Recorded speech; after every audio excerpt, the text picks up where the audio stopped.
Howdy ho, folks. Today we've got another unboxing, and this one's a little bit different. This is something that I ordered. I'm not going to spoil it on you. It's for restoration. And maybe you're thinking, what do you mean, Mike? And when I say restoration, actually not restoration, cleaning, or specifically deodorizing of collectibles. Some of you may have an idea already as to what this might be,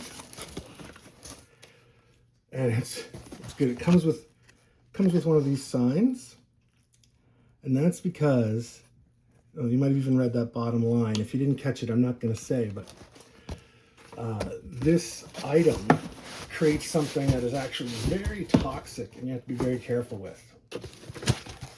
This is an ozone generator or an ozonator, and the reason I have this is that, or that I ordered this, is that ozone, you know, like the ozone layer, is known to deodorize almost anything. You can even see the warning here: use in an occupied space only. Concentrated ozone is highly toxic. So I want to give this warning first before anyone else thinks about using it or trying it or taking my advice. This is something that I'm going to be using outdoors or on a patio in a sealed container, sealed together with things that I have not been able to deodorize with basic baking soda. Generally, it happens, especially when you buy lots of stuff, especially when you buy stuff without having seen it first. Sometimes stuff comes in the mail.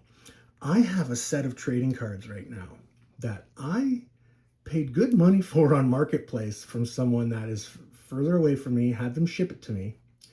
There was no mention of any problems or defects or odor with that trading card set. When I opened it, I found it smelled like it had been in a dirty, dank, shit-filled basement for a few decades. The cards are in great condition. They stink, and I cannot get the smell out of them. And I've had to keep them separated from everything because I don't want the smell to spread. So they're going to be one of the first things that I deodorize with this. And again, as I mentioned, ozone, very toxic. So as it says right on the thing, use in an occupied space only. I would go beyond that and say, if you've got a patio, a porch, something that's enclosed but outside so that it doesn't get, rain, weather, snow on it, depending on where you live, that's the best place to use one. I'll be using mine on my patio and my back deck when it's weather's nice. Front patio's enclosed, but I'll have the windows on the patio open because incredibly toxic, but also super effective in eliminating odors from what I've been told. I have seen a few differing opinions. Some people think that the ozone actually just dulls your sense of smell. I don't believe that to be the case. But I'm going to try this out and see, and I will record it in the future and show you the results. But this thing right here is hopefully my ticket to deodorizing a few items that I have that are just beyond the ability of baking soda to do anything to help remove the dank, moldy basement stink that is attached to them. And whenever I have stuff like that, I have to keep it separate, and repeated uses. Anything I have that smells like that has been repeatedly attempted to deodorize with methods like baking soda in a sealed bag, and I won't get all into that right now. We'll do that some other day on a video, but here it is, the ozone generator.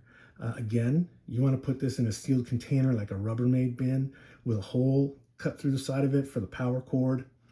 I've seen a few different videos with different approaches like that. You could technically just put it in a box with the lid closed, run the cord in there. Now, I've seen people recommend running this for 12 hours. I don't believe in Canada you can even buy one that will run for 12 hours. There is a hold function on here, But I don't want to run ozone for 12 hours because, as I mentioned, it's toxic. It'll damage your lungs, and it causes oxidation of plastic. So again, you got to be careful. You got to be aware. And then, things like, let's say you got a musty comic that's bagged and boarded. You got to toss that bag and board. The ozone's going to eat the bag. You got a set of trading cards in a jewel case. You got to take the cards out, deodorize them, toss the jewel case. Just don't even try and get the smell out of it. If it's that bad, get a new jewel case after you've cleaned it. Luckily, I have a bunch of those kicking around. Anyway, I think, honestly, my first couple tries with this, I'm not even comfortable running it for more than, say, 20 minutes. And maybe once I get a little bit more used to it. But definitely don't run this in an enclosed room. Don't, if you're going to run it inside, like it says, unoccupied space only, make sure the windows are open. Ozone is heavier than air. It will settle down. So again, keep in mind, don't run it somewhere where you have small pets or children crawling around on the floor. Stuff like that. Anyway, stay tuned, and I will be back in the near future-ish, with my first test of this device and see if it can deodorize some stuff that I'm going to be enclosing it in a container with. Thanks for watching. I will see you next time.